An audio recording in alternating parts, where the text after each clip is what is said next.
Bonjour, bienvenue à toi dans ce podcast qui va nous parler de Neptune en Bélier. Le 30 mars, Neptune passe en Bélier. Alors, on va essayer de décortiquer ça, je vais essayer de vous expliquer de manière un peu simplifiée ce que ça peut représenter. Déjà, que représente la planète Neptune? Que représente le signe du Bélier? Donc, on va voir que ce sont des énergies qui ne sont pas forcément compatibles, mais c'est pas pour ça que ça va forcément s'affronter. On peut aussi les combiner. Ça va être compliqué aussi de projeter quelque chose de vraiment précis parce que Neptune est une planète qui est dite transgénérationnelle et en fait c'est une planète qui est très lente et donc de ce fait elle met très longtemps, je vais vous préciser ça un petit peu plus tard dans mon récit, mais en fait elle est très longue à faire le tour du zodiaque, tout ça pour vous dire que de notre vivant, toutes les générations confondues d'êtres humains, je parle d'êtres humains évidemment, toutes les générations confondues, personne n'a connu Neptune en Bélier.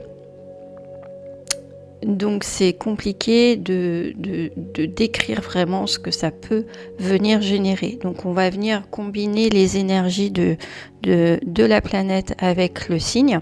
Puis vous verrez après, je vous donnerai des petites précisions. Mais ça, on verra ça sur la fin du podcast. Déjà pour parler de Neptune, Neptune c'est une planète qui nous relie à l'invisible. C'est la planète du subtil, c'est la planète du divin. Elle est souvent, pour simplifier, Neptune c'est les illusions, c'est nos rêves, nos idéaux et les illusions aussi. C'est-à-dire qu'en fonction de comment elle va être aspectée dans un thème, soit elle va nous booster vers nos rêves. Si elle est mal inspectée, par contre, elle peut nous voiler notre vision, nous provoquer un brouillard mental dans un domaine de vie. Mais ça, c'est propre à chacun sur un thème natal. Ce qu'on peut dire aussi, c'est que Neptune, elle régit tout ce qui dépasse le cadre de la réalité tangible. Donc en fait, elle régit les rêves, l'intuition, la spiritualité aussi. Elle régit l'inspiration artistique. Mais comme je vous le disais, si elle a un placement, un mauvais placement, si elle est en opposition, si elle est au carré, d'une autre planète, eh bien, elle peut générer des illusions et elle peut générer la confusion mentale.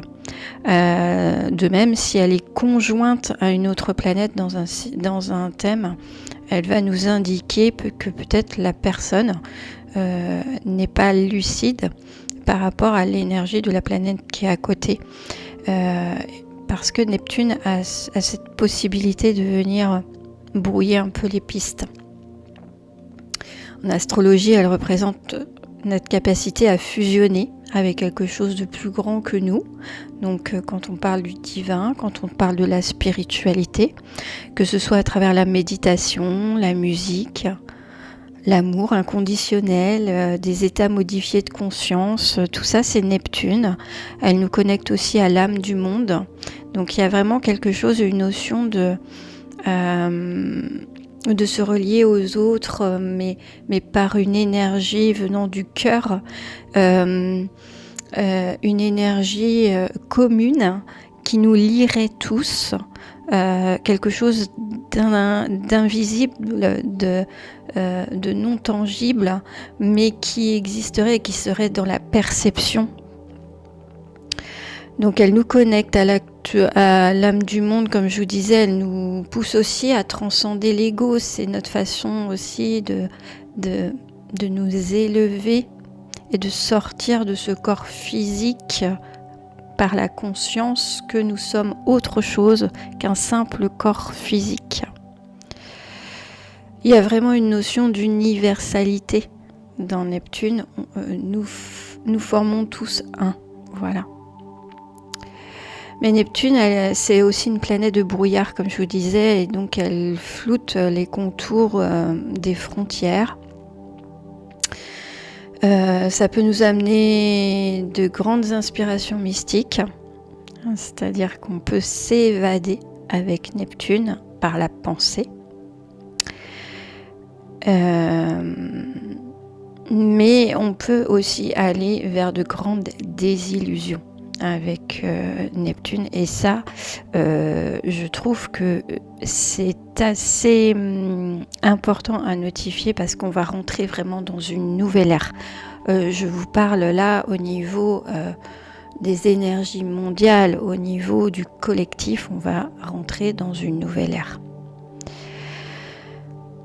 Son influence, elle peut nous perdre dans des chimères, elle peut aussi nous ouvrir à une foi en l'invisible.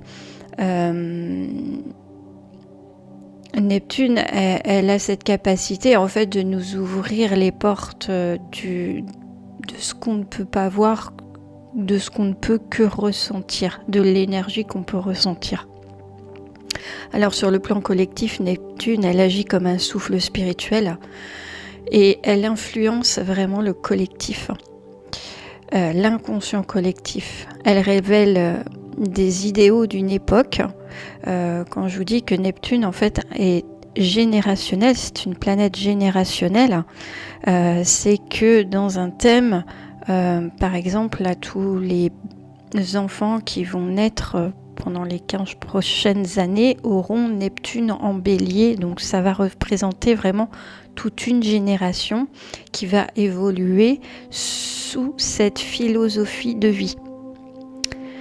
Dernièrement, nous on a passé, je vous donne juste par exemple pour que vous puissiez comprendre, jusqu'à présent Neptune était en Poisson et Neptune est relié au Poisson, il dégage la même énergie, ce qui fait que tout ce que je viens de vous mentionner en fait, tout cet aspect spirituel a émergé pendant les 15 dernières années.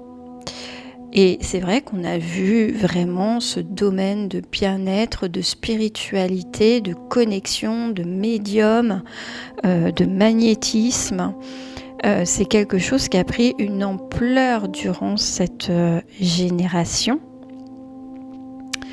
On a vu aujourd'hui, c'est quelque chose qui fait partie de la vie quotidienne.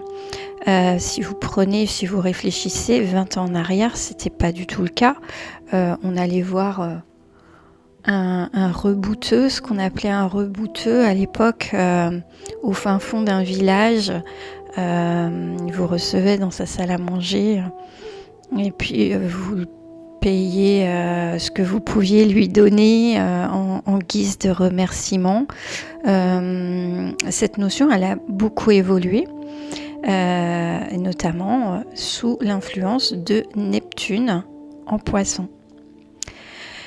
Donc là, on va sortir de cette énergie-là, évidemment, parce que Neptune va se teinter aujourd'hui. À partir d'aujourd'hui, Neptune va se teinter du Bélier. Alors, ça ne va pas se faire du jour au lendemain, parce que Neptune va opérer une rétrograde qui va la faire revenir en Poisson à un moment donné. Donc on voit que c'est quelque chose qui va s'installer petit à petit, mais on peut se dire qu'à partir de 2027, c'est une énergie qui aura été complètement modifiée. Qu'est-ce que je peux vous dire ? Donc je peux vous dire aussi que elle impacte vraiment, vous voyez, tout ce côté collectif, c'est-à-dire que c'est une vision de la société qui change. Évidemment, je ne peux que mettre en corrélation avec le fait que Pluton est passé en Verseau. Donc là, c'est pareil, c'est toute une génération, c'est 20 ans, Pluton. 20 ans dans un signe qui va se teinter du Verseau, un signe très avant-gardiste. On va avoir Saturne qui va venir en milieu d'année rejoindre Neptune en Bélier. Il y a vraiment beaucoup de choses qui se modifient là et on peut le palper de toute façon quand on regarde l'actualité. Il y a vraiment des choses complètement qui sont en train de... Alors j'allais dire de vriller, de virer de bord, en tout cas, on commence à comprendre il y a un avant et il y aura un après. Il y aura quelque chose de différent derrière tout ça.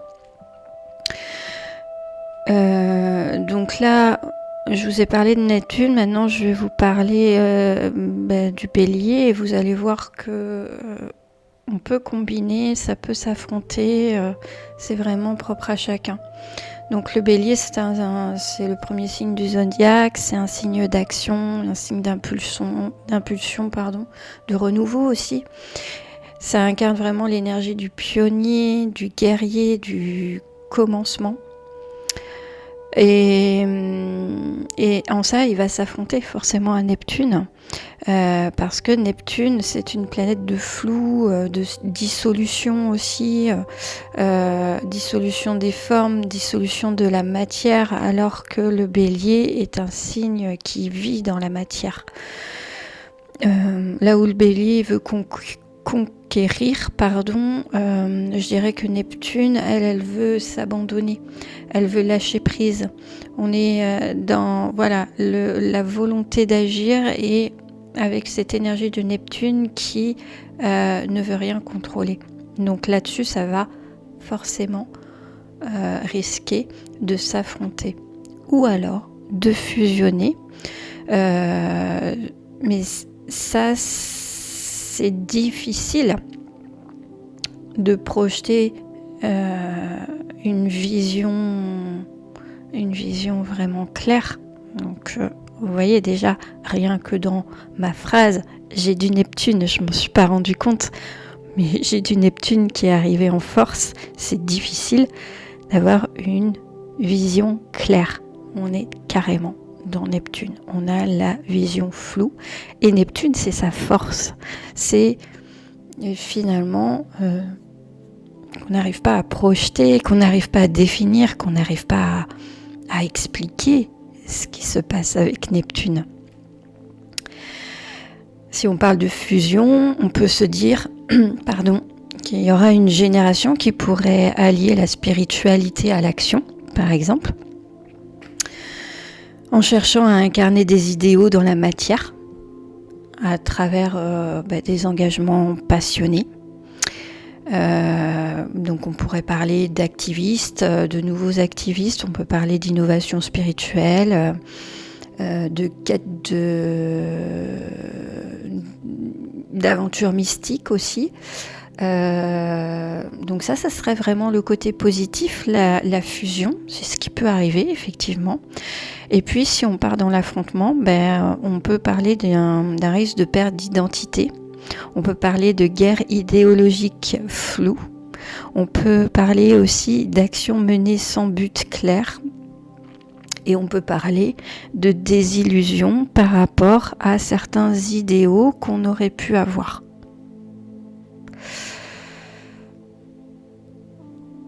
Donc c'est difficile, comme je vous disais, de prédire ce qui va se passer. En tout cas, on voit bien que les énergies vont complètement être modulées et que c'est quelque chose qui va être plus perceptible à titre individuel. Là, on va passer vraiment sur le côté individuel. À titre individuel, ça va être plus perceptible pour les gens qui seront au début du signe du Bélier, début Balance, évidemment, début Cancer et début Capricorne.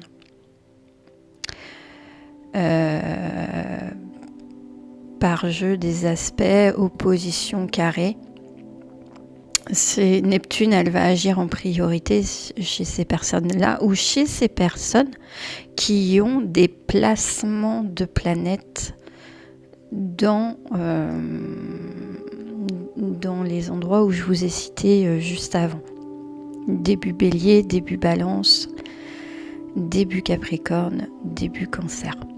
Si vous avez quelques planètes que ce soit, ça va venir contrebalancer avec la planète de Neptune et qui va venir peut-être brouiller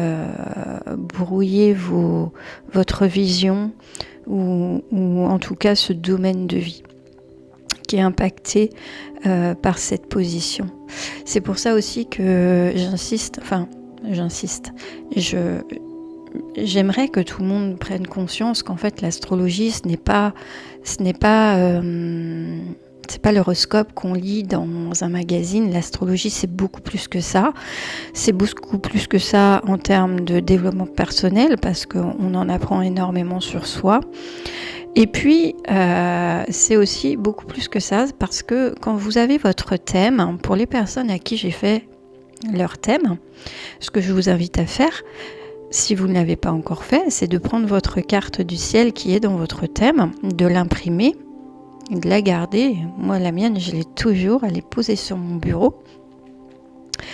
Et en fait, ça permet vraiment de voir quand je parle, si vous écoutez mes podcasts, je vais vous parler d'une planète, je vais vous parler d'une maison, vous allez pouvoir avoir la notion de où est placée cette planète dans votre thème, parce qu'on ne le connaît pas par cœur, son thème. Quand on se les fait faire, on a écouté le développé de l'interprétation, de la lecture. Mais c'est vrai qu'après les planètes, on les garde pas forcément en mémoire.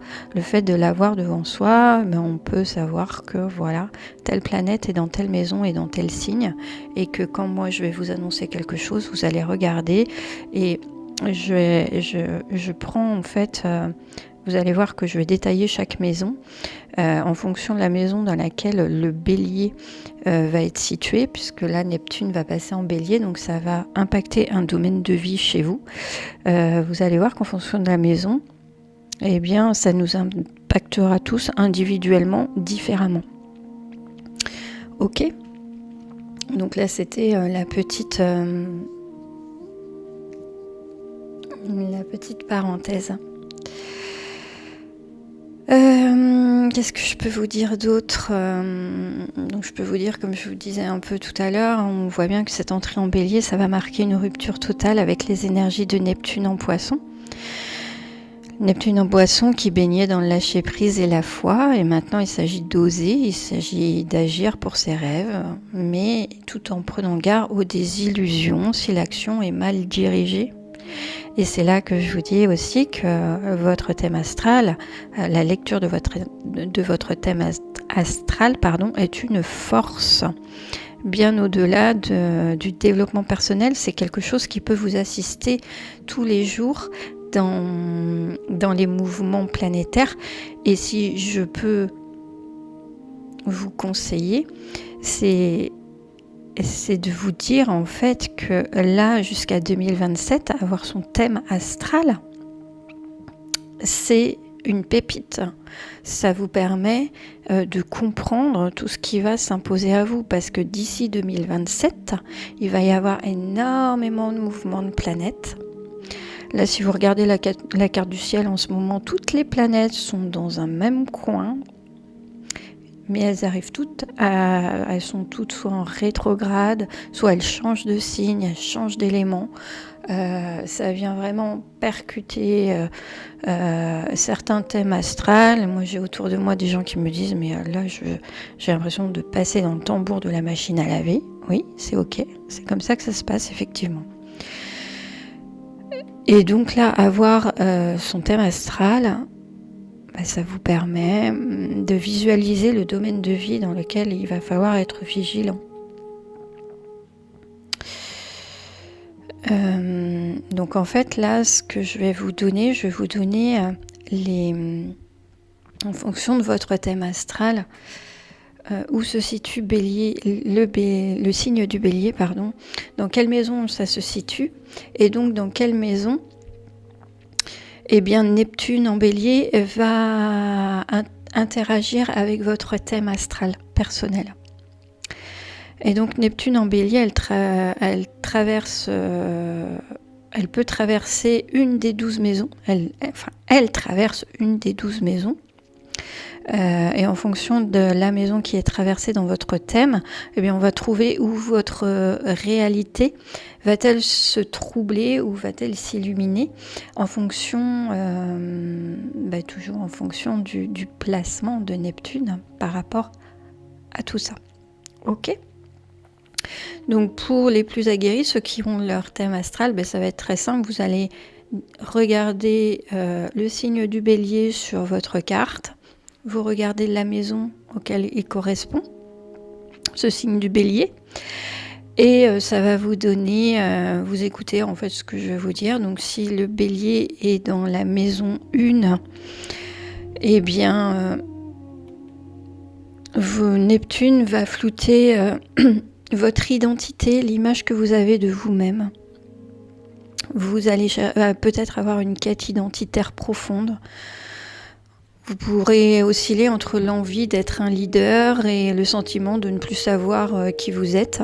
C'est une période de transformation où l'ego doit s'effacer pour laisser place à une nouvelle manière d'appartenir au monde. En fait, on va vous demander de vous transcender au niveau de votre personnalité. Si le Bélier est en maison 2, dans ce cas-là, ça va être votre valeur personnelle et votre rapport à l'argent qui va être challengé. Vous pourrez soit développer une vision plus spirituelle de la matière, gagner de l'argent par exemple grâce à une activité spirituelle, soit rencontrer un flou financier. Vous pouvez peut-être aller de désillusion en désillusion sur le côté de l'argent. Il pourrait y avoir des pertes, des mauvais investissements. Donc en fait l'enjeu là, ça va être de trouver une sécurité intérieure et ne pas s'accrocher aux illusions matérielles, c'est-à-dire on va vous demander d'être un peu moins matérialiste. Si vous avez Bélier en maison 3, dans ce cas-là, ça sera une pensée qui deviendra peut-être plus intuitive, mais aussi un petit peu plus confuse. La communication peut se teinter d'inspiration mystique, d'idéalisme. Mais il faudra faire attention au malentendu, à la manipulation d'idées. Il faudra faire attention entre l'intuition et les illusions, en fait. Le Bélier en maison 4, là, ça va nous parler de la sphère familiale et de vos racines, donc peut-être des flous et des transformations dans la sphère familiale. Vous pourrez ressentir une certaine nostalgie, ou alors chercher plus d'accord entre votre foyer et vos idéaux. Là, il y a vraiment une recherche profonde au niveau de la famille, rechercher une connexion différente. Si Bélier est en maison 5, alors ça va toucher la créativité et l'amour, mais qui prennent une dimension plus inspirée. Alors là, il faudra faire attention aux relations idéalisées, aux désillusions amoureuses aussi. C'est une période où on peut canaliser peut-être de vivre des relations karmiques. On peut, si vous avez le Bélier en maison 5 pendant cette période, oui, vous allez être peut-être challengé au niveau de vos relations. On va vous mettre face à une relation karmique, flamme jumelle, contre Adam, etc. Mais ce sont des relations qui pourront se révéler peut-être dangereuses pour vous au niveau émotionnel. Donc attention, vigilance. En maison 6, on va parler du quotidien et de la santé qui peuvent être influencés par Neptune. On peut ressentir un flou dans ses habitudes, avoir du mal à structurer son travail par exemple. Donc là, l'important, c'est pas de se laisser happer par une fatigue psychique et de garder un équilibre entre spiritualité et organisation. Si le bélier est en maison 7, alors les relations et les partenariats seront sous cette influence. Donc attention aux projections, aux relations idéalisées, aux unions floues. Cette période peut aussi emmener des rencontres marquantes. On fusionne avec une autre personne. Donc en fonction, je vous disais, de l'aspect qu'opère Neptune dans votre thème. Si le bélier est en maison 8, alors ça sera une période vraiment de transformation très profonde pour vous. Neptune va venir dissoudre pas mal de choses. On peut vivre une quête autour de la mort, autour de la sexualité aussi, la magie, les finances partagées. Attention aux illusions, dépendance affective ou dépendance financière aussi. La maison 8 est reliée à nos ressources. La maison 9, c'est votre vision du monde, votre perception du monde qui peut être challengée. Vous allez être peut-être attiré par une nouvelle philosophie de vie, une quête mystique, un voyage initiatique, pourquoi pas. Une période qui pousse à l'exploration au-delà de ce qu'on connaît. Alors là, il faut être vigilant, ne pas croire aveuglément tout ce qu'on nous dit. Quand vous allez chercher des informations à l'extérieur, ayez cette vigilance parce que Neptune peut vous rendre un peu crédule par rapport à certaines choses. Si vous avez le bélier en maison 10, c'est la carrière qui peut prendre une tournure plus inspirée, avec l'envie de suivre un idéal plus grand que soi. Dans ce cas-là, attention au flou professionnel et aux engagements utopiques, parce que vous pourriez perdre vos repères. Et cette période est idéale pour ceux qui veulent incarner une mission spirituelle dans leur travail, par exemple. Si vous avez le bélier en maison 11, c'est la maison des cercles sociaux, des projets collectifs. Et là, on peut être attiré par des causes humanitaires, des groupes inspirants.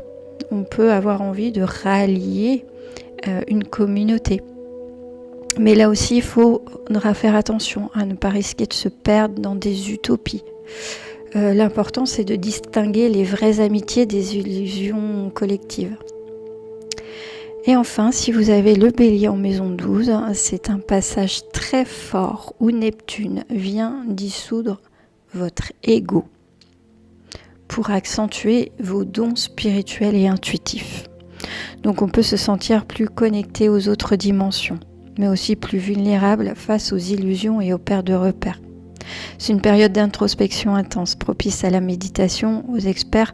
Les personnes qui ont le bélier en maison 12, peut-être que dans ces 15 prochaines années, vous allez vous découvrir des dons, vous découvrir du magnétisme, vous découvrir une appartenance à une famille d'âmes, si on part dans le mystique. Donc cette lecture en fait par maison vous permet à chacun de voir dans quel domaine de vie Neptune viendra dissoudre des illusions pour mieux révéler la vérité cachée derrière un voile. C'est vraiment la force, une fois que l'on comprend tout ça, on a vraiment cette force de se dire ah ok, il faut que je sois vigilant dans ce domaine de vie parce que la vie va m'apporter La vie va m'apporter des illusions et des situations qui peuvent me brouiller. Voilà. Je pense que j'ai fait le tour. N'hésitez pas à revenir vers moi si vous souhaitez faire votre thème astral notamment. Ce qui est tout à fait, comme je vous disais, là, pour moi... Le thème astral, c'est votre mode d'emploi et c'est aussi la façon dont les planètes interagissent sur vous à l'instant T, comme ici. Après, c'est vraiment une facilité pour vous de décrypter les énergies. Alors, même si on n'y connaît rien en astrologie, je vous dis, une fois que vous avez votre thème, vous imprimez la carte natale, vous écoutez les podcasts, vous reliez, vous écoutez, vous avez juste à vous dire, alors attendez, Bélier c'est quoi? Ah oui, c'est la petite flèche rouge. Ok, d'accord. Et ah tiens, c'est dans telle maison. Donc une fois qu'on sait ça, eh bien on sait à quoi s'attendre. Je vous souhaite une très bonne continuation. Et je vous dis à très bientôt pour un nouveau podcast. Dites-moi si ça vous a plu. À bientôt.